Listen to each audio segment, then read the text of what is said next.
God is jealous for you. And yet, how can God be jealous and require us not to be jealous? Psychologists, counselors, doctors, etc. tell us that jealousy is actually bad for you, that it'll cause you anxiety, it'll cause you problems, it'll cause you difficulties. And yet God is a jealous God. How can that be? Well, we'll discover that as we go along. But let me give you one of my favorite quotes regarding jealousy, and it's from Shakespeare. It goes like this: "Oh, beware, my lord, of jealousy. It is the green-eyed monster which doeth mock the meat it feeds on." Jealousy. It's something that I've been guilty of, and I'm sure most of us have been guilty of in the past. I've found often myself repenting of being jealous of what others have, jealous of what others seem to be advancing in their careers or their ministry, and I feel I'm left behind. God, where are you? Kind of thing. I'm jealous of that. Jealous of their perfect relationship, so it seems on the outward anyway, as they display. This human jealousy can easily turn into hostility and negative gossip, can't it?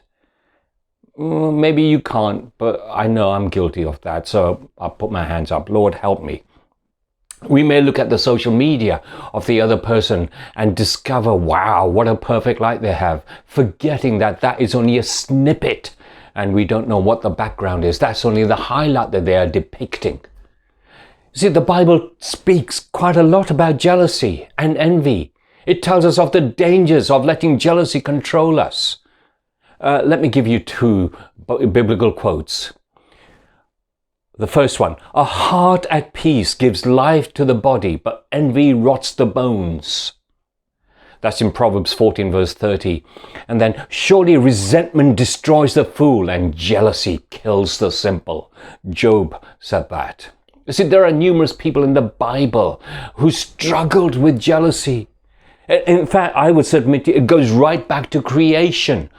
God had just created Adam and Eve, the crowning of his creation. Satan may well have become jealous because God had now put his but certainly his crown of creation be above Satan. He grew jealous maybe, and then rolled out this green-eyed monster for the rest of creation. In fact, he duped Adam and Eve, thinking that God is hiding something from them. And therefore they became jealous of God hiding something from them. And we know the result, the consequences of the fall. Soon after that, we read about Cain becoming jealous of Abel's devotion to God. And as a result, he killed him. The first murder as far as we know. And then we recognize about, other people who had the same feelings as we do. Hannah struggled with childlessness, and her rival Peninnah not rebuked, but also provoked her into jealousy. Haman grew jealous of Mordecai. Saul grew jealous of King David. And even in the New Testament, we read of Ananias and Sapphira growing jealous of Barnabas and his generosity. So this green-eyed monster has been rolling out, and its tentacles have reached far into humanity. And many of us, I would say, have been trapped by him. So we can clearly see that jealousy is to be avoided at all costs. But now let me provide you with a conundrum. Because here the Lord clearly states, "For I, the Lord your God, am a jealous God," in Exodus 20 verse 4. Let me give you another quote. This is not from the Bible, but from a writer. He says this: "Jealousy is a disease. Love is a healthy condition. The immature mind often mistakes one for the other, or assumes that the greater the love, the greater the jealousy. In fact, they are almost incompatible. One emotion hardly leaves room for the other." That's by Robert Heinlein. The human immature mind cannot cope with a God who is perfect love and a God who can be jealous. So we need the mind of Christ to help us understand what is going on here. Because God's jealousy is not like ours. There is a difference between human jealousy, I've mentioned, versus the holy jealousy that God displays and the Bible speaks of. God's jealousy is as a result of intolerance and unfaithfulness on behalf of his people. He knows that their tendency to worship other gods actually leads them away from the one true God who is there to bless them time after time, king after king, and their people worshipped other gods, other idols. They turned to them instead of turning to God. And the other gods are referred to, as I said, idols. An idol is anything or anybody that causes your devotion to Christ to be turned away from him. As an idol claims loyalty, and the glory that seems to be only belong to God is taken away. And as a result, we are left absolutely devastated, and God is jealous for our well-being. And what arouses his jealousy and his anger? They angered him, it says in Psalm 78, with their high places. They aroused his jealousy with their idols. So I would submit to you that God's jealousy is not for his benefit, but for our benefit. He knows that devotion to anything else is actually in the long run going to cause us misery. And jealousy will destroy us. And other idols will destroy us, because they're not for our well-being, but they are for our detriment.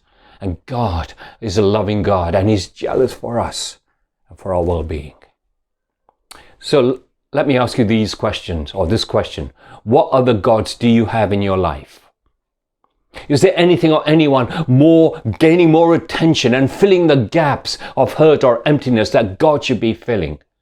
Could it be a TV show, for instance, or shopping, or spending money to alleviate your problems or difficulties? Perhaps it's other people. Perhaps you idolize your spouse more so than you should do, and therefore taking devotion away from the Lord. Maybe it's your children. Yes, there are some parents who dot over their children to an unhealthy level. Of course, we must love and care and nurture our kids, but not to the point where they take over our lives. No, our lives belong to God, and we are to be responsible with them.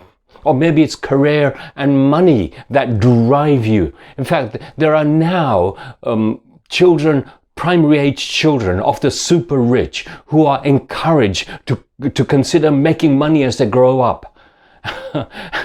And that's become their idol. Jonah chapter 2 verse 8 says this: those who cling to worthless idols turn away from God's love for them. So what about us as Christ followers? We are to focus on honoring God and praising God and seeing him who he is. In fact, Colossians 3 verse 9 reminds us, set our minds on the things above and not on the things below, or on the things on the earth. What a great scripture to help us eliminate our tendency to become jealous by constantly fixing our minds on the Lord and not what other people have, and being jealous of what others do. In fact, Colossians 3 verse 5 says this: put to death whatever belongs to your earthly nature, your idolatry. We are to put to death. We are to lay down that. In so doing, we experience God fully as we are removing those gods, the idols, from our lives, and therefore walking in fullness with God. Let us fill ourselves with God's love, making him our devotion, making him our aim, making him our focus, because he can then make us whole and complete as we devote ourselves to him and put to death the idols that hinder us and please our God. So again, God is not the greed-eyed monster that Shakespeare speaks about, but rather God with his clear eyes is jealous for us, for our well-being, so that we can live the life that he has designed us to be, and then roll away, eliminate, and absolutely banish this green-eyed monster of jealousy that would hinder our devotion and our love for God.